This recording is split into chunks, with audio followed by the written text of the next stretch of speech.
Salut Karine. Mais coucou Laura. Alors là, il y a eu un événement, ça y est. Est-ce que le prince Harry aurait atteint enfin l'âge de raison ? J'ai envie de te dire que non. 40 ans et toujours pas ? 40 ans et toujours pas. Bon bah on va faire le point tout de suite. Oh my god! Tea time. C'est l'heure du Tea Time Royal avec Karine et Laura. On vous dit tout sur les royaux. Et on n'oublie pas le Ginto. 15 septembre, 40 ans. Effectivement, comme tu viens de dire, l'âge de raison. Normalement. Ouais, normalement. Ah, normalement, c'est 7 ans. Autant vous dire qu'il est légèrement labouré, le Harry. Hein. Ah oui, 40 ans, c'est quand tu pètes un câble, je crois. C'est ça, voilà. La crise de la quarantaine, lui, il nous l'a fait il y a 6 ans maintenant, 4-5 ans qu'il est parti. Ouais, l'âge de raison, donc il a eu 40 ans. Un homme nouveau. On sait pas trop, mais là, quand même, ce qu'on peut retenir pour ces 40 ans, c'est peut-être qu'il y aura du mieux, effectivement, dans cette dizaine, parce que la trentaine, c'était une catastrophe. Ouais. Bon, catastrophe, on va modérer. Il a rencontré la femme de sa vie, qui est pas la nôtre, ça le regarde.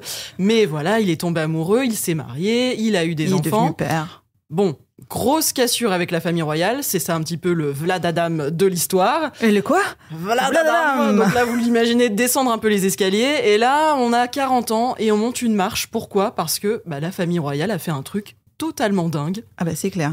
Ils lui ont souhaité son anniversaire alors qu'on n'avait plus rien vu sur les réseaux depuis 2021. Alors effectivement, quand on se dit ils ont fait un truc de ouf, ils lui ont souhaité son anniversaire, on se dit que effectivement leurs relations ne sont pas homophobiques. C'est quand même la base de la base. Ouais. Mais effectivement, tu as raison, c'est la première fois qu'ils le font publiquement depuis plusieurs années. On sait que les rapports sont pas franchement homophobiques. Bon, il se parle plus avec William, quand bien même il y a un enterrement dans la famille. Il s'évite, c'est d'une tristesse terrible. Que quand il vient en Angleterre, Charles lui fait dire régulièrement qu'il n'a pas le time. Hein. Il n'a pas le time, il a d'autres choses à faire. Il a des arbres à planter. Il est roi. Donc ok, donc voilà. Tu es gentil, j'ai un royal agenda, donc bouge. Et effectivement, ça paraît un peu anecdotique, mais c'est quand même plutôt une branche d'olivier tendue vers Harry, qui lui-même, d'après des potes, aurait demandé à son premier cercle, c'est vraiment ses amis proches de Grande-Bretagne, donc ceux qui connaissent depuis toujours et donc pré-Meghan, en gros, de dire qu'est-ce que je peux faire pour peut-être pas ramasser les morceaux, enfin recoller les morceaux, mais en tout cas me rapprocher. Cette espèce de retour en arrière, c'est ça, ouais. Effectivement. De rétropédalage. Rétropédalage, parce que effectivement, il est dans la smoule, faut dire ce qu'il est. Le pauvre Harry, là, il se rend bien compte que tout ce qu'il fait, ça fonctionne pas. C'est d'ailleurs ce qu'il aurait dit. C'est ça, exactement.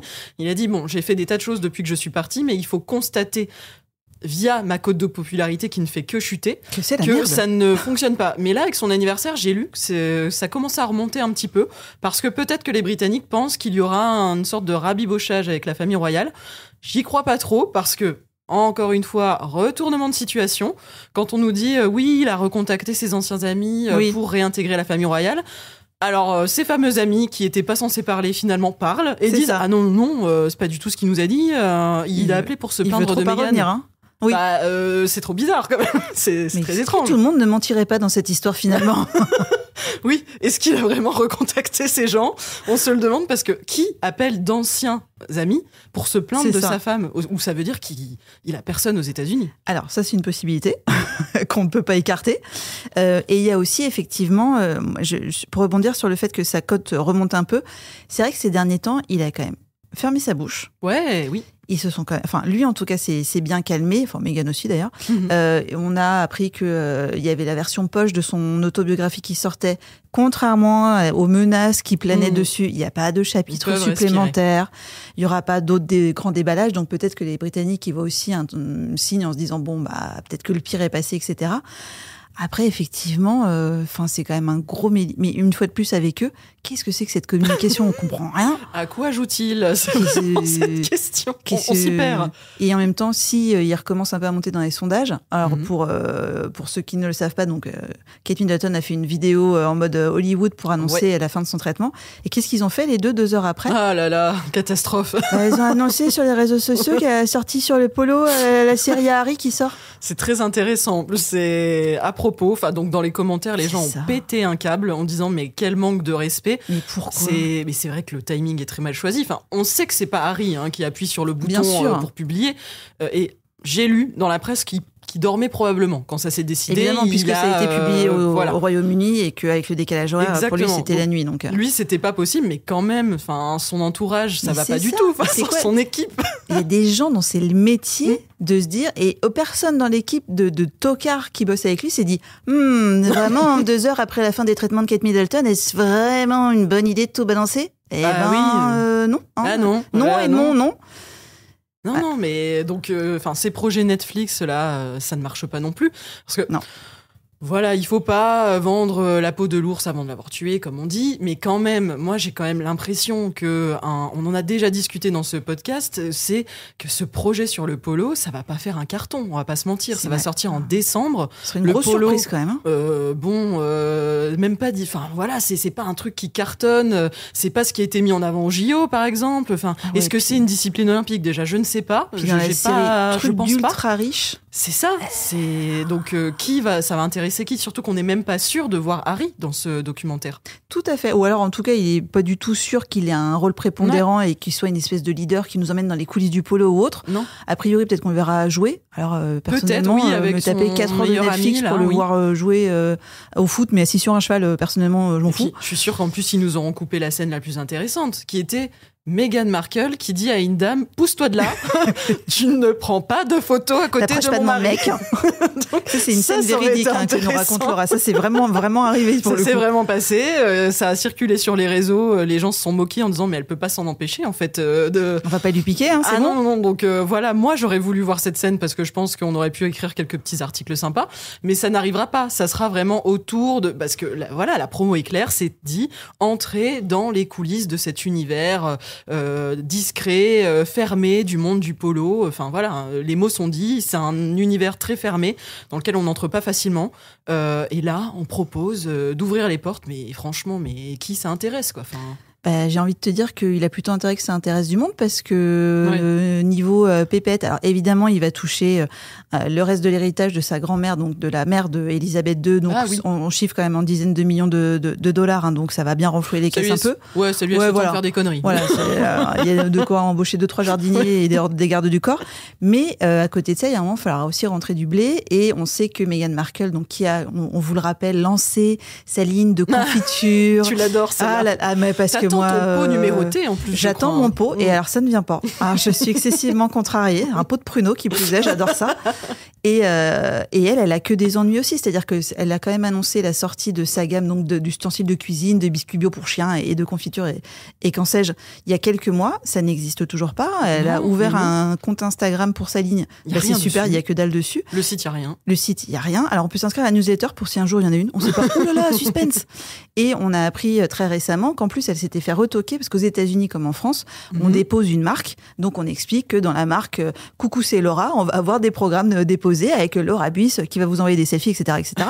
Et elle donc pour le coup a déposé la marque donc américaine Riviera Orchard.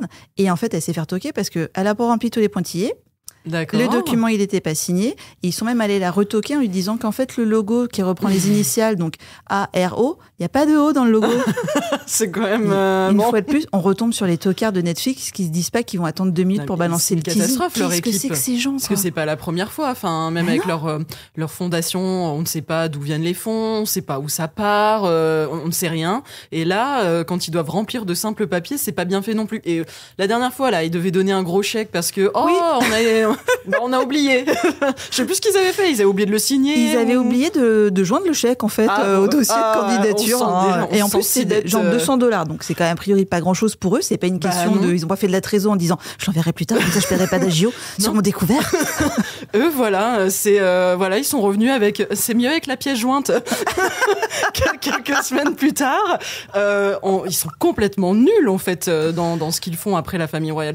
C'est terrible à dire. Les gens seront pas d'accord parce qu'on sait que Harry et Meghan ont des fans. On a lu vos commentaires, mais et on vous dira pas ce qu'on en pense. Mais à un moment donné, il faut ouvrir les yeux sur le business d'après. Pour moi, tout a floppé. Enfin, il y a rien qui a été un succès derrière. Aujourd'hui, on est après le Brexit. On est quasiment 4 ans. On est 4 ans après le Brexit. Il y a la série Netflix qui a très bien marché. Oui, ça faut le dire. Mais après, le bouquin de Harry. Et basta. Et donc, c'est quoi le point commun? C'est que ça parle de la famille royale. C'est ça. Voilà. Et je pense que là, ils en ont parlé en long, large et en travers. Leur nombril, on le connaît hyper bien. Voilà, est-ce qu'ils ont... Mais c'est effectivement une discussion qu'on a déjà eue. Et maintenant, c'est quoi la prochaine étape ? Et puis, ils ont l'air quand même d'être sacrément mal barrés pour la trouver, cette prochaine étape, quoi. Alors apparemment, ils se plaisent vachement dans les espèces de faux tours royaux.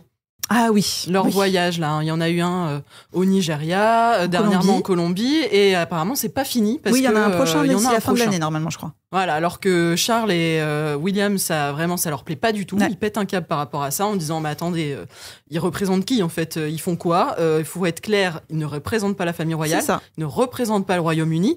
Et qu'est-ce qu'ils font, en fait ? Enfin, donc, ouais, ils ont des activités, mais pourquoi faire ? Pour s'occuper, j'ai l'impression. Oui, et puis... Ils lancent des trucs, ils plantent des arbres, c'est bien, mais enfin, on se souvient tous qu'ils sont partis avec pertes et fracas, en disant non, mais nous, on va changer le monde. Hein. Mais c'est vrai, c'était ça, c'était cette phrase. Et donc, on attend.